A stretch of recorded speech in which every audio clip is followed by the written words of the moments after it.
All right. Our next speaker today is Io Kleiser. She's coming from Caltech, where she studies astrophysics under the advisement of Sturl Finney.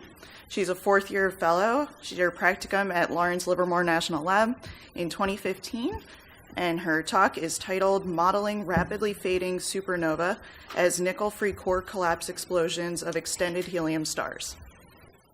Okay. Does this work? Okay.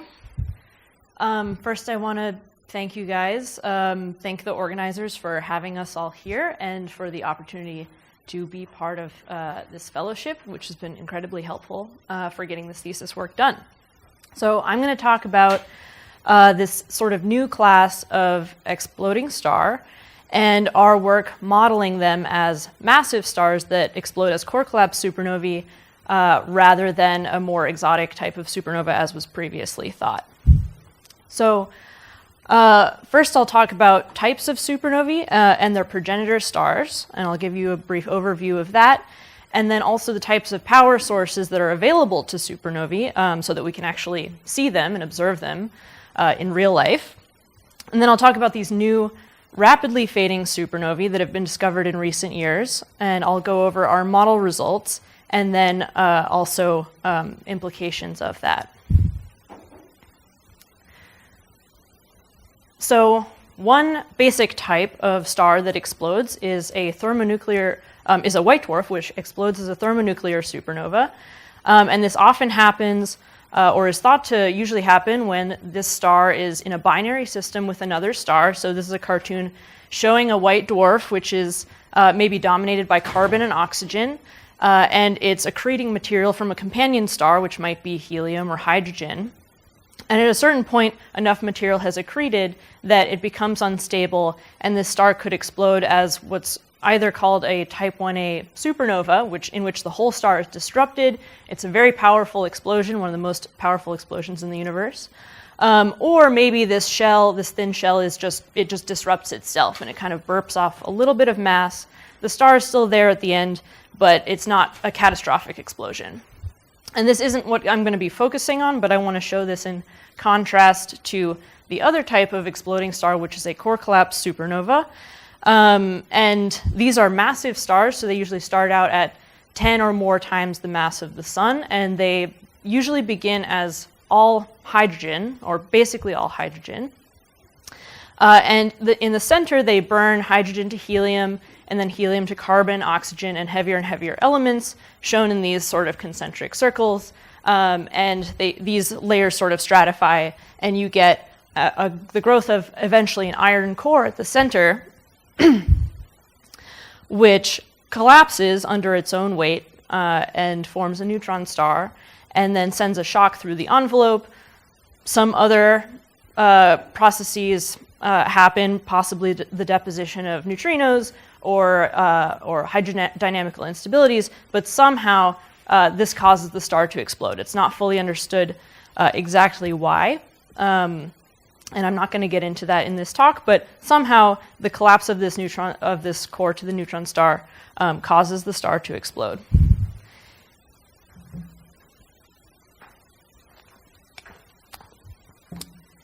And there are many different types of massive stars that explode, and this affects what they end up looking like.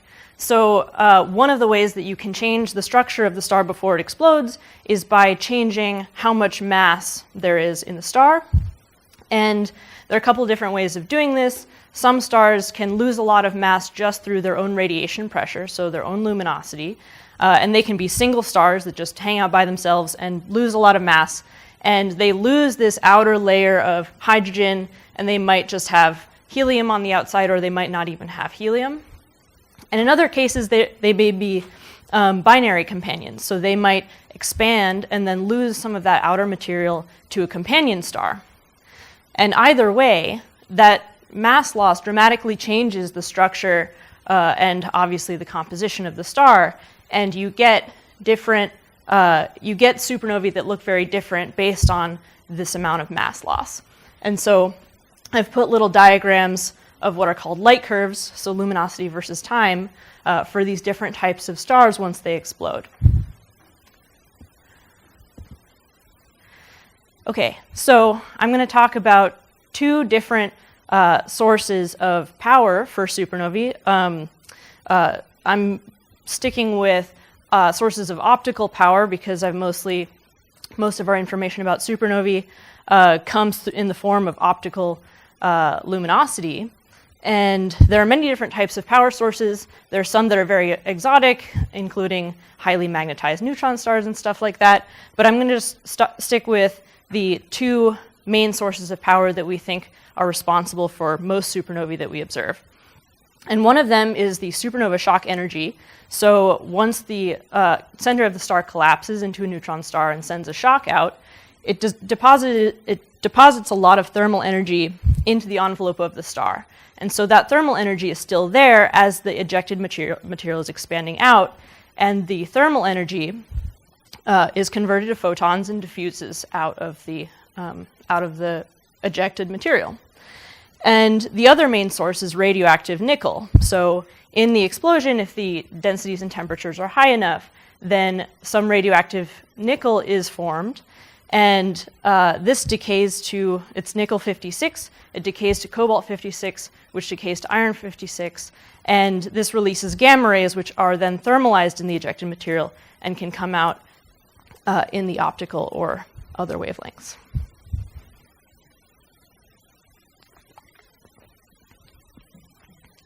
So just to illustrate this, this is a cartoon of a shock going through a star, and the supernova shock energy is just that leftover thermal energy from the explosion itself.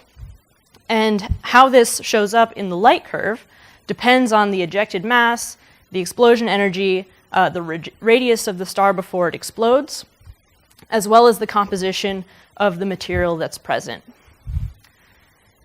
And in contrast, for radioactive nickel, you have this very centrally concentrated source of energy. And I've depicted nickel as this green stuff in the center of the expanded material. I don't know if it's actually green. It's probably not green. But it's radioactive. And I've shown photons random walking out of that centrally concentrated area through the envelope. And you get a very different type of light curve. You have a quick rise to peak, and then you have this radioactive tail at the end that is very characteristic of especially supernovae without hydrogen. And the shape of this light curve is dependent also on the ejected mass, but on nickel mass as well and the distribution of the nickel. So you can imagine it might not be centrally concentrated depending on how energetic your explosion is or what the dynamics are. You could have a different distribution.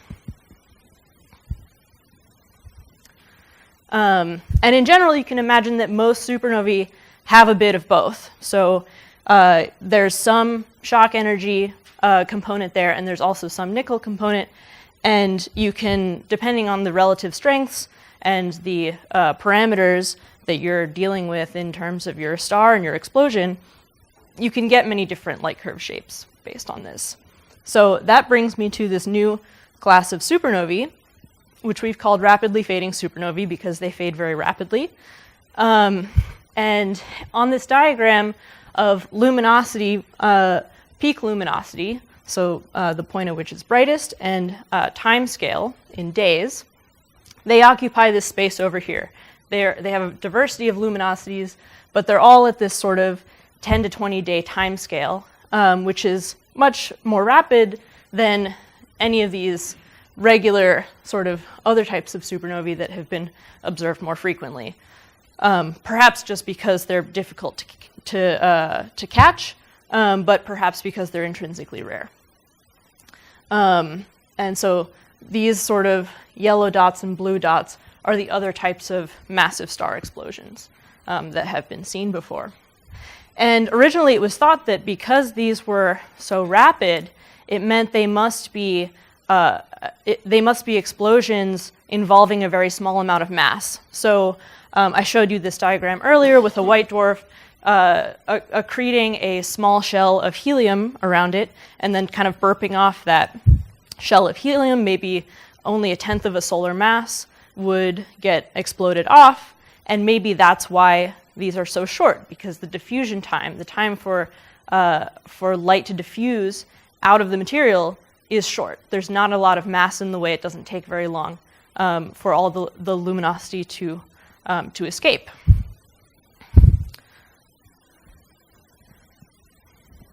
To like really aim it at the computer.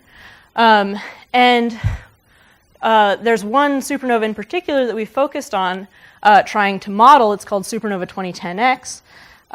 And in terms of spectra, it looks sort of like a normal explosion of a massive star, but its light curve, as you can see, drops off very rapidly. So this has been scaled for peak luminosity, but supernova 2010X just drops off very quickly. And these are some more canonical supernovae that just kind of tail off with those radioactive tails and take much longer to die down. So I am going to skip over a lot of stuff in the interest of time, but what we ended up doing in order to model this, because modeling is often the only way you can figure out what kind of star exploded once you see a supernova, is we had sort of a three-stage set of simulations. So in the first stage, we modeled progenitor stars with this open source code called MESA, which is really fun if you have any interest in understanding stars on any level. It's pretty easy to download and set up. And we used this to evolve stars that were stripped of their hydrogen. So these are all hydrogen-free stars. And then we evolved them up to the point where they were almost ready to explode. And then I wrote a hydrodynamics code in order to explode them. And in order to do this, we kind of glossed over all the complicated physics involved with stellar explosions and just said, well, we know they explode sometimes. So let's just put a bunch of energy in the center and see what happens. And then we also have a way of manually putting in nickel into the ejecta with various distributions. So we explode the star and we add some nickel into the ejected material, and then we allow that to expand out.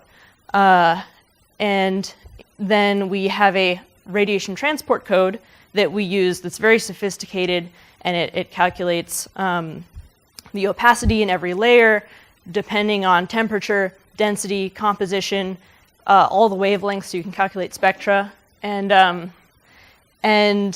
we use that to calculate the light curves at the end, and then we can compare to actual supernovae that are observed in real life.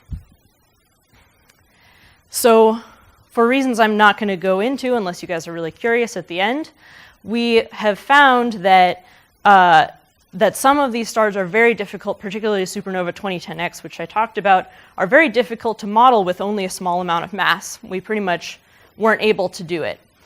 And so we decided to go with a larger mass model, which would involve the second type of star I talked about, the collapse of a massive star's core, and we decided to ditch the idea that it's a white dwarf or one of these exotic, mini explosions that people have thought about before. And so what we had to end up doing was say, okay, if it's a massive star that explodes and there's a lot of mass in the way, then we can't have nickel power this, because nickel will keep depositing photons into the ejecta. And then if you have a lot of mass, the diffusion time is long, and you get a very long time scale light curve. And that's not what we want. That's the opposite of what we want.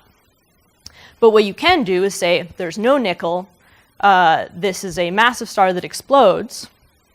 And the reason it's such a short time scale is you only have the shock deposited energy available to you. And this is sort of an unusual idea because we have seen that most stellar explosions have nickel in them, or maybe it's just that the ones we've observed usually have nickel in them. So like I said, what we need for this model, one of the things is little or no radioactive material ejected in the explosion. The second thing we actually need is a large effective pre-supernova radius. And the reason for that is that without that, these things would be so dim you would probably never see them unless they were very nearby. And so let's think about the ways that you either get these conditions or not. So the way you might imagine you could get nickel in an explosion or avoid getting nickel in an explosion might have to do with the dynamics of the explosion itself. So if you imagine that a star explodes and nickel is formed sort of centrally, and then there's some boundary outside of which the material is unbound, and inside of that boundary, it falls back onto the neutron star and just becomes neutrons, or even black hole, and it might just get sucked into the black hole, then you'll never see it, and you'll have this really rapid drop-off like we want. On the other hand, if you form a lot of nickel and some of it is outside of that boundary, or if it's very mixed in this really sophisticated diagram that I've drawn for you, with mixed nickel out into the ejecta, then it's still present there and it can still affect what you see. And we've done a little bit of work to see that this might be possible. There might be some scenarios in which you get either or. And then the other idea is that there might be a large pre-supernova radius, and that's what's needed to have something so bright that also drops off very rapidly. So I've recycled this diagram for not the supernova explosion itself, but you might have a pre-supernova instability. So there's some evidence that stars might undergo some very strong activity before they actually explode. And this could release a fairly large amount of mass in the days, weeks, months, years before the explosion. And depending on how far that material gets out before the explosion happens, that can be sort of the same as having a large radius. So you have this mass going out, and then the actual terminal explosion, the supernova itself, explodes into this material. And you get kind of a bump in luminosity because of that. So we tried to do this a couple ways. One of them was just to put a shell of material around a star and just see what would happen. But something that I found by accident is that there are certain mass ranges of stars that puff up automatically. So rather than having to have some crazy pre-supernova activity, there are actually some stars that just do this by themselves without having any influence or complicated physics. And so that's the subject of my newest paper. These are plots of density profiles versus mass coordinates. So each coordinate is mass interior to that point. And you have these very differently structured stars, which are these stars in the lower mass end that we're looking at. These stars end up having a few times the radius of the sun. The more massive ones are much more compact. And these stars have a very different profile. They have a sharp density gradient outside of the core, and then they have these very extended envelopes. And it looks like they're smaller because this is mass coordinate, but actually in radius they're much larger. So this is the radius evolution of these stars, and you can see that the lower mass stars over here, and this is a function of carbon mass which grows over time, so it's a proxy for time. These radii, this is log radius, these radii get up to like 100 solar radii rather than a few. And these are the kind of radii that are needed in order to get light curves that are bright and also that fade rapidly. And I'm just going to illustrate how this works very briefly with an example I talked about earlier where we just took the same star, and in one case we didn't put a shell of material around it, and in one case we did put a shell of material around it.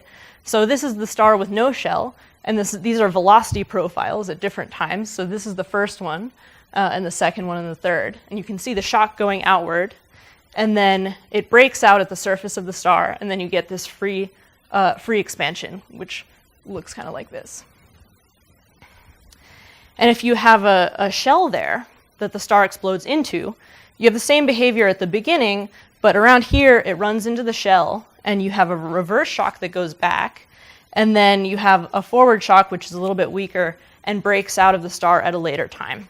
So that's just showing you the slight differences in dynamics. And then what happens in terms of the thermal energy resources that you have is, this is thermal energy and kinetic energy for the two cases. With no shell, we're starting with all thermal energy just because of the way we've modeled it as a thermal bomb in the center. You overcome the gravitational potential energy, and then your thermal energy just tanks. It just goes down really fast, and you basically end up with only kinetic energy. Whereas if there's a shell, you convert some of that kinetic energy back into thermal energy, and you delay the point at which you've depleted your thermal energy resources. So that thermal energy can then be used to power something you can actually see, rather than just powering the expansion of the ejected material. So this is just a plot with a few different things that we tried, and I have to stop now because this is pretty much my last slide. These are examples with small radius stars with no nickel. They're very dim and very difficult to see. If you have large radius stars, you get much brighter light curves, which are still very rapidly fading. And I'm going to skip that one. And I'm just going to leave up my summary. Again, thank you all, and thank you to the organizers, and all open for questions.